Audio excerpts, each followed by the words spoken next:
Hello everyone, welcome to my review of Gears of War 5. Yes, that's what I'm calling it, and I refuse to call it anything else. Yeah, I was rather baffled by the decision to officially title the game Gears 5. Granted, that title is generally accepted as the franchise's nickname or abbreviation, but that doesn't mean you call Call of Duty and start calling the installments of Call of Duty COD, does it?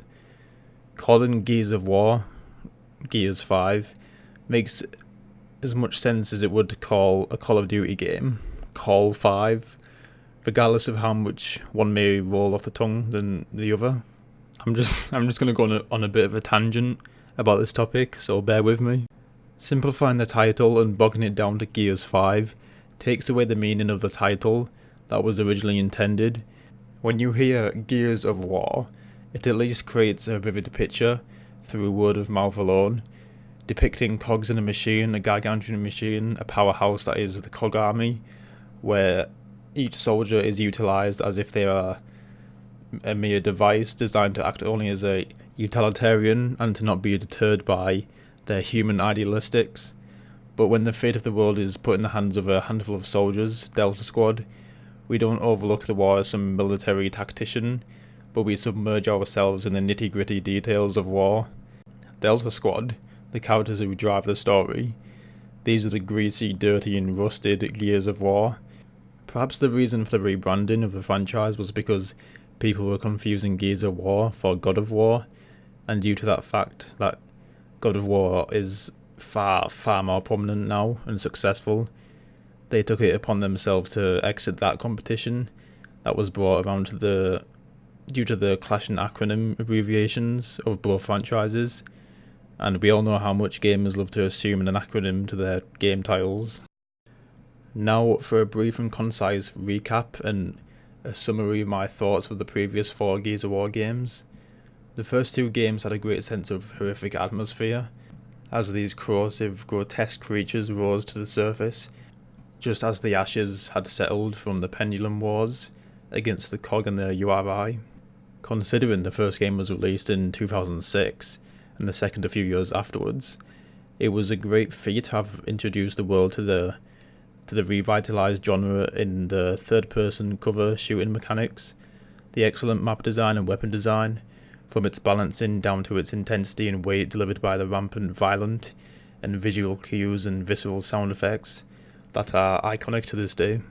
The campaigns had reasonably compelling and likeable characters, and an equally nefarious villain.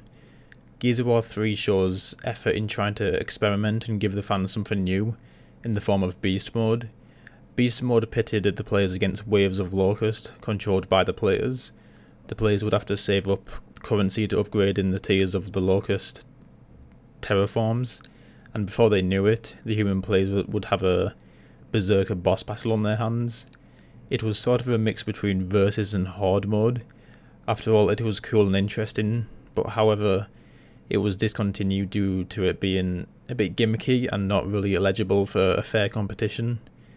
It could have been successful, but they just dropped it. In my mind, they could have just adjusted it and it'd be fine. The story of the campaigns weren't awfully memorable for me, but I remembered enough to understand what was happening when it came to Gears of War 4. Before its release, Gears of War 4 was up against a strikingly similar hurdle to what Halo 4 was up against, with 343 in the Coalition both spawning from their titular franchises, and then taking the reins after the IP's original developers moved on to other projects. They would both have to live up to the expectations and prejudgments when continuing their legacy going forward in both favoured franchises and worlds. But I think the Coalition were really successful here. I enjoyed Gears of War 4 and I thought it did great in introducing new characters, but still respecting the characters who made the game possible, and allowing the old characters with plenty of reasons to be part of the story, even when it wasn't really necessarily their story and they weren't in the spotlight. Since Gears of War 4 revolved around JD, Marcus' son, and Kate, a female combatant turned COG soldier, with an ambiguous past shrouded in mystery that the plot does well to explore and keep you interested. The Swarm, a new enemy that manifests from the remnants of the Locust. I was impressed by the way the Swarm gradually and ever so slightly evolved through the campaign into a formidable enemy.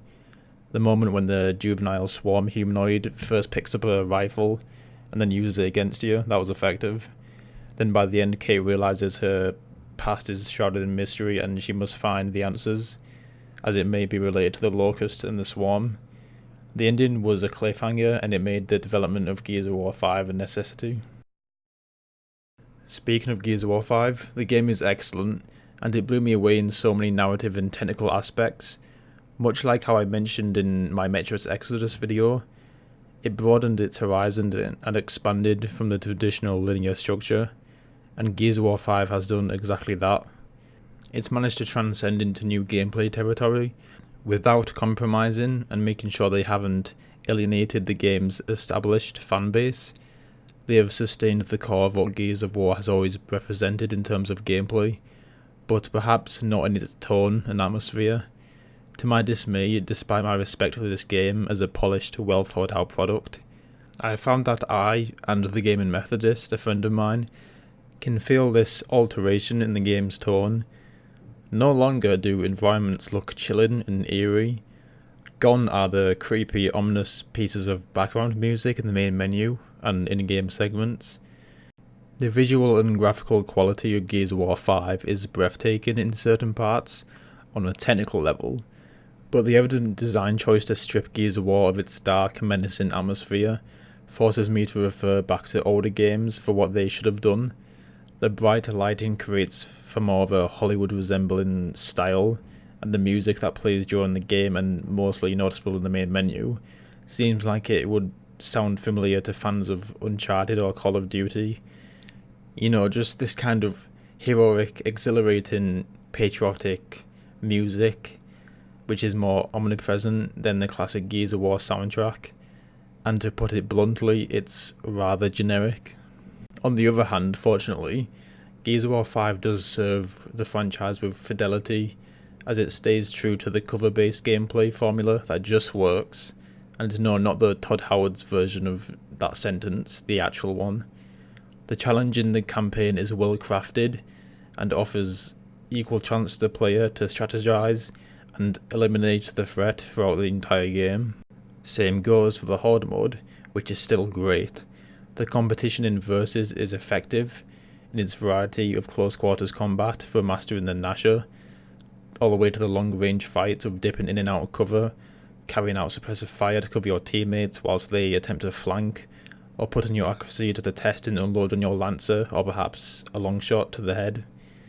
Gears of War has always perfected its cover-based mechanics by implementing that riveting gameplay of vigorous combat, and they both benefit each other, therefore making the act of taking cover very necessary, which it should be.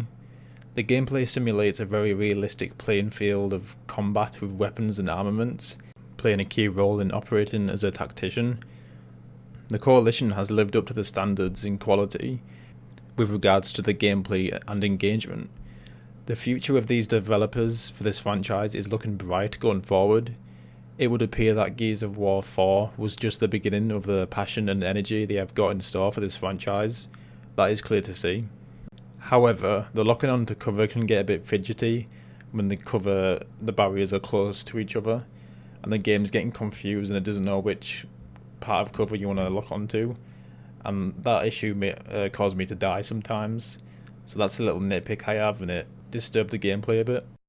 Now, it is easy to forget that whilst it does abide by the if it ain't broke don't fix it rule, Gears of War 5 is a sequel to a household franchise, and it's been experienced by players for over 10 years now, and we are being asked to fork out our money for this experience. So what does Gears of War 5 bring to the table that we haven't seen before in the game's predecessors? I'm going to be honest here, strictly speaking, not a lot is new with this game. There's plenty of elements in campaign, however, that do keep the game feeling fresh. However, some of the additions hold more significance than others, so it's a bit of a mixed bag. So I will divulge on the new features of Gears of War 5, then that way you can make your own mind up. These new features won't be listed in any particular order, besides the order of the notes I have in this game. Let's start with the hovering robot known as Jack, Obviously, he has always had a presence in previous Gears of War installments, but he was seemingly only ever used as a device to make the players wait for a door to open whilst they fend him off from enemies, with Jack doing the opening of the door. He was only used as a plot device to set up set pieces, is what I'm trying to say. But Gears of War 5 allows you to actually play as Jack this time around, and he plays a big part in the cooperative gameplay for the campaign. He is an integral part of the advancements this game has made in co-op. They've made Jack's abilities more pointedly unique to the abilities of playing as a human soldier. Jack can traverse over obstructions and fatal drops in the landscape, and the player can use that advantage to get Jack to gather weapons and ammo for the characters, or Jack can flank the enemies and attack them with a Voltaica ability. It's called the Lethal Shockers, I think. In the campaign and horde mode, Jack is fully upgradable. You can improve Jack's array of capabilities by collecting components throughout the campaign to unlock new abilities for Jack to support you going forward.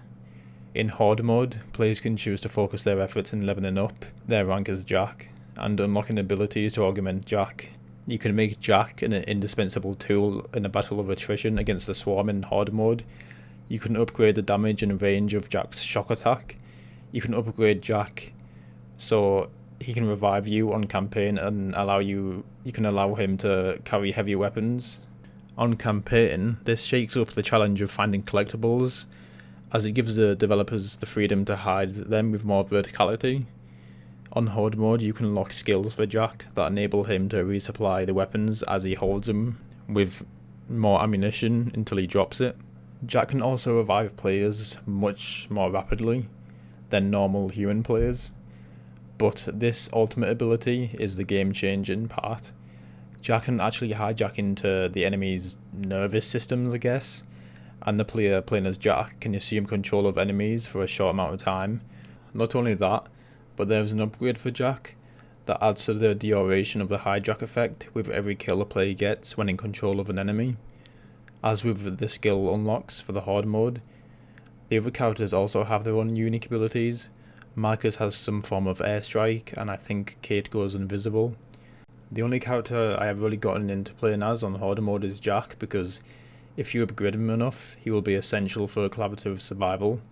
However, Jack is your only source of light in dark areas in campaign, and sometimes he is taking too long to shine the light in the direction you are looking. Unfortunately, I found it a bit inane that you couldn't just order him to stay back and follow you when he is told to do so, as he was simply getting himself killed, especially when he was carrying an item that I had to protect for the objective of part of the campaign, and enemies just kept on firing at him and killing him, and I'd failed the mission. Also, regarding the parts where Jack is your light source on co-op, only the host has the way lit for them, leaving the second player in the dark. That's very awkward and needs adjusting. Maybe just give players light sources themselves. This time around, enemies have health bars above them. I think this is a wise addition for this game, as I have always found it tedious and cheap when you're just seemingly and indefinitely unloading your rounds into bullet sponges with no indication of when you will defeat the boss or any encounter. You may find it less realistic to have health bars on the HUD, but the game doesn't really provide any visual in-universe representation of how weakened the enemy is, thus making health bars invaluable. The Lancer now has a grenade launcher variant. I really enjoyed the flexibility that gave to the ways in which you could approach defeating waves upon waves of enemies. The exploration in the rebel settlement was interesting, and the fact that it was built inside a dead monster's rib cage adds to the creativity and intrigue. I can't recall ever having this in a previous Gears of War. This part of the game allows you to inspect this settlement, survey how the people live with dialogue occurring between NPCs, and it makes the upcoming segment where the settlement is attacked more impactful with the contrast. Gears of War 5 offers free roam opportunities, allowing you to take detours for optional missions. You are well rewarded for taking said detours with components and collectible upgrades for Jack. In these free roam areas, you are given a skiff, a sledge powered by the wind that is harnessed by a parachute sort of thing. This makes for a great and expansive exploration. The Swarm have now evolved to counteract the COG's robot infantry by sending leeches to corrupt the circuits and create what they call rejects in the game. The game makes an attempt at stealth with stealth segments, but they haven't really ensured it works properly. There is no indication of whether or not the enemies will spot you, so you just have to guess how smart they've made the AI. That's what I would say is mostly positive about the game, and how it justifies the price of buying into a new installment of a long line of familiar video games. But I do have some negatives. Some are really problematic on a mechanical level, that is a detriment to the gameplay. Other points are criticisms of just irregularities in the writing's logic and cohesion.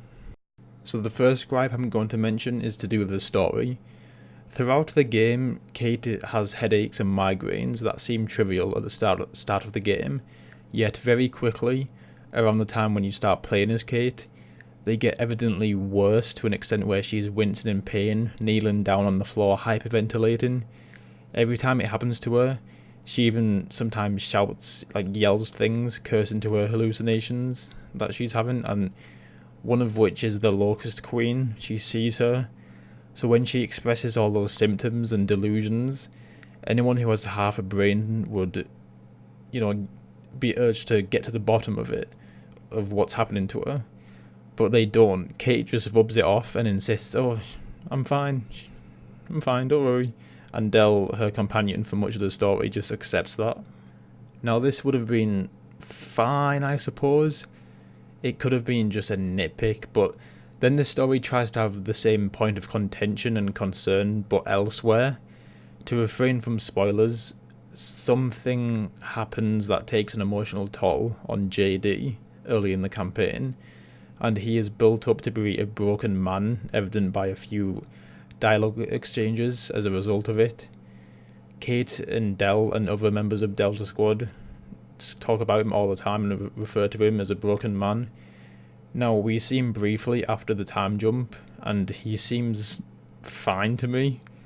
So when characters are discussing how JD has changed and he's not the man he used to be, I just wasn't convinced that he had really been damaged by psychological trauma. He seems okay, nonchalant and quipping as always, especially in the gameplay. Much better than Kate does, with her headaches growing more frequent and grave as time goes on. When you take into account that they know she has some form of connection to the Locust, as evident by the end of Gears of War 4, which exhibits the necklace that has the Locust emblem. But no, Kate is fine, but JD is the one showing deranged tendencies. Okay. A little nitpick, you should be able to jump over a ladder, just drop off the ledge over a ladder, instead of being forced to undertake the animation of descending it. I died due to that oversight because I was just hitting an invisible wall. The salvo rocket launcher I was using disappeared during an encounter with a corrupted helicopter. Clearly the save points are not 100% genuine, as they don't reserve the state and conditions of the level, as when I died, the salvo rocket launcher was just gone, and I was using it to my advantage to combat the helicopter. It didn't even save the weapons and ammo that were on the floor before I died. It just reloads the checkpoint from where you were, but from scratch, leaving me without the rocket launcher, which was vital for my victory basically. In some parts of the game, you can break ice under enemies by shooting the ice, so they fall through and die, but I found it odd that the enemies weren't smart enough to do the same to you. Having to constantly babysit AI teammates can get really tedious in this game. The campaign is clearly built for co-op in mind primarily. The final boss fight is quite underwhelming, and it feels like a non-ending, because essentially that's what it is. For the grand finale, the game has you shooting the tongues that come out of this gargantuan creature when we already did that in the last act. Now, without spoiling it, all I will say is that the ending is outright, like I said, not an ending. It's just like the ending of Gears of War 4, just as much of a cliffhanger. It's just such a cliffhanger ending that I was looking at my screen in disbelief when the credits started to roll. Seriously, this again? So I suppose we've got a Gears of War 6 to look forward to. Oh no, sorry, Gears 6. The story and the campaign of Gears of War 5 was engaging and entertaining for me while it lasted. So I guess as long as they have preemptively thought of an ending in mind for Gears of War 6, it should make for a complete and fulfilling story as a trilogy. We can only hope, really. Okay, so I do have another point to make about the ending, but I can't make it without spoiling the game. Therefore, if you haven't played the game yet, this video ends here for you. You shouldn't, if you don't want to be spoiled, just go off the video now. But if you have completed the campaign already, then I'll move on. It's just a brief observation, right? How are they going to tailor the story of Gears of War 6 to the choices people made in the ending of Gears of War 5 regarding the deaths of either JD or Dell? Now, what some games have done in the past when faced with this dilemma is to just make only one of the death scenes canon with the story going forward. I find this just irritating, however, because it makes the death scene they don't follow through with seem like fan fiction somewhat. What is even the point in having the death scene of a character if one or the other is probably not going to follow through, and it's just going to be ignored in the sequel? It's just a bizarre choice to make for me, that's all. All in all, Gears of War 5 is a significant step up that shows a promising future for Gears of War 5 amidst the rampant competition of countless video games in the third-person action genre. I think it excels in its campaign if we're talking about the worth of the game and the justification of purchasing this, because aside from the upgradable characters with unique abilities in Horde mode and survival, it just felt like the same as Gears of War 4 to me, and the recycled maps doesn't really help its case, although the maps have been improved and worked somewhat graphically, but it's not really enough for it to be noticeable for me unless you're intentionally looking for it. Gears of War 5 was a worthwhile sequel, and I would say it does enough to keep up with the evolution of gaming as a whole in the same genre as Gears of War, and it's a big step up in more features and improvements. Thank you for watching, see you next time.